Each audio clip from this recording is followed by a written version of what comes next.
Big trouble for U.S. oil. OPEC countries strike us where it hurts. Oil supply cut. All right, everyone, let's break down the oil situation and the U.S. position in this high-stakes global game. To understand the present, we need to look back at Trump's speech in Davos. During that event, he made it clear that the U.S. wanted oil prices to come down, but without increasing domestic drilling. Instead, he put pressure on Saudi Arabia and OPEC, urging them to ramp up production and flood the market with crude. His reasoning? He claimed that lower oil prices would bring the Russia-Ukraine war to an end. But was that really the true motivation? Behind the scenes, there's a deeper agenda at play. While Trump publicly ties oil prices to the war, the reality is that his primary concern is domestic economics. Inflation is crippling the U.S. economy, and the Federal Reserve has made it clear. Interest rates won't come down unless inflation is tamed. Trump knows that high energy prices contribute heavily to inflation. So bringing oil prices down would ease financial pressure and potentially lower borrowing costs, which is essential for his vision of reindustrializing America. Lower inflation means lower interest rates, which makes borrowing cheaper for businesses and the government, facilitating economic expansion ahead of the next election cycle. However, Trump's plan faces a massive hurdle. OPEC doesn't answer to the United States. While he may demand lower prices, the oil cartel operates on supply and demand fundamentals, not Washington's interests. Reports suggest that OPEC is actually considering delaying planned supply increases. If true, this would be a major blow to Trump's strategy. The global oil market is shifting, and producers are more focused on maximizing revenue than appeasing the White House. Moreover, OPEC members remember past instances where the U.S. has used oil as a geopolitical weapon, and they are now positioning themselves in a way that ensures they are not overly dependent on U.S. policies. The economic stakes are enormous. Saudi Arabia, led by Crown Prince Mohammed bin Salman, is working to diversify its economy away from oil dependency, investing heavily in green energy, artificial intelligence, and tourism. These projects require vast amounts of capital, and the kingdom is already running a significant budget deficit. Flooding the market with crude and collapsing oil prices would be a financial disaster for Riyadh. Likewise, other OPEC members rely on high oil prices to sustain their economies. Some require over $100 per barrel just to break even. Giving in to Trump's demands would mean economic ruin for them. It's a delicate balancing act, maintaining prices high enough to fund national projects while ensuring demand doesn't drop due to excessively expensive energy costs. But there's another crucial factor: Russia. Negotiations between Russia and Saudi Arabia regarding energy policy are ongoing, and the United States is largely being left out of the conversation. If the United States were to lift sanctions on Russian oil, global crude markets would shift dramatically. Russian exports, currently flowing mostly to China and India at discounted rates, could be rerouted, disrupting supply chains and impacting oil prices worldwide.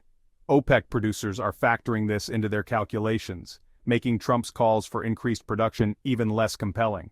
Furthermore, Russia's oil production has proven resilient despite sanctions, with innovative shipping and shadow fleets continuing to transport crude to willing buyers.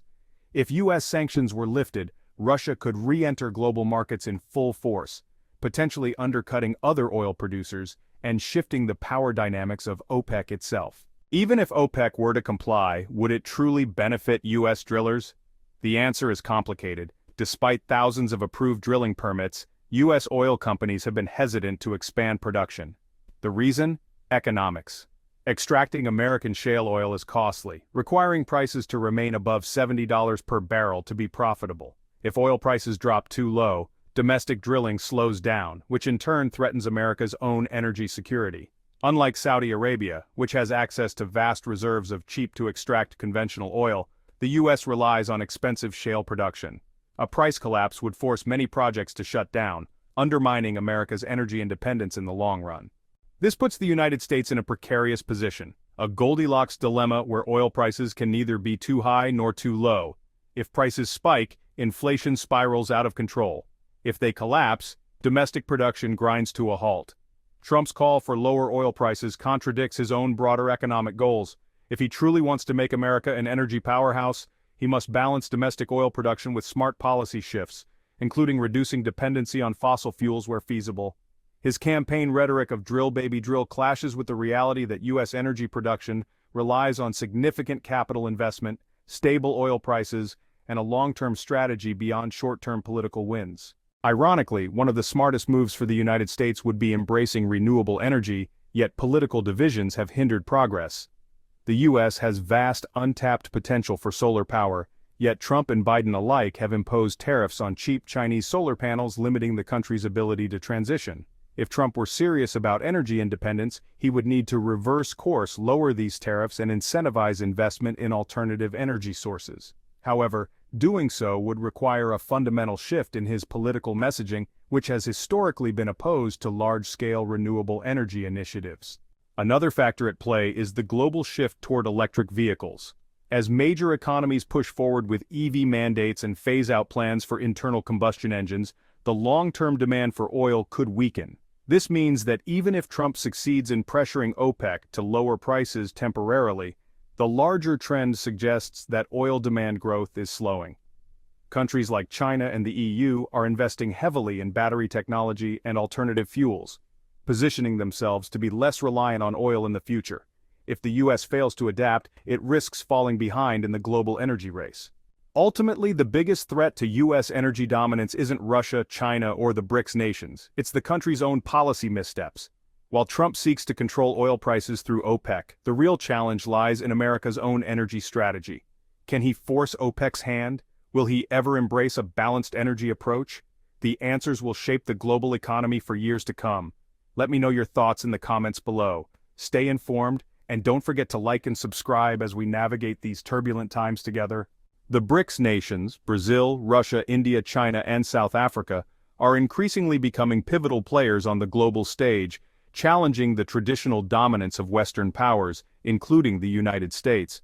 Economically, these countries represent some of the fastest-growing markets, with China and India leading the charge. Politically, the BRICS alliance has often been a counterbalance to Western policies, advocating for a multipolar world where they have greater influence. Recent developments include China's ambitious Belt and Road Initiative, aimed at enhancing global trade routes, and India's growing tech sector, which has seen increased investment from both the US and China. Trade agreements among BRICS nations have strengthened their economic ties, with Russia and China in particular deepening their energy cooperation. However, this relationship is not without its conflicts. Border disputes between China and India have flared up, and Brazil's political instability poses challenges for sustained economic growth. Strategically, the BRICS nations are leveraging their collective power to push for reforms in global institutions like the United Nations and the International Monetary Fund, seeking a more equitable representation. The United States, on the other hand, has been wary of this bloc, often viewing it as a threat to its geopolitical interests. Looking ahead, the future scenarios are varied. A more cohesive BRICS could lead to a significant shift in global power dynamics, challenging US hegemony. On the flip side, internal conflicts and differing national interests could weaken the alliance, reducing its impact. The evolving relationship between the BRICS and the United States will undoubtedly shape the future of global geopolitics.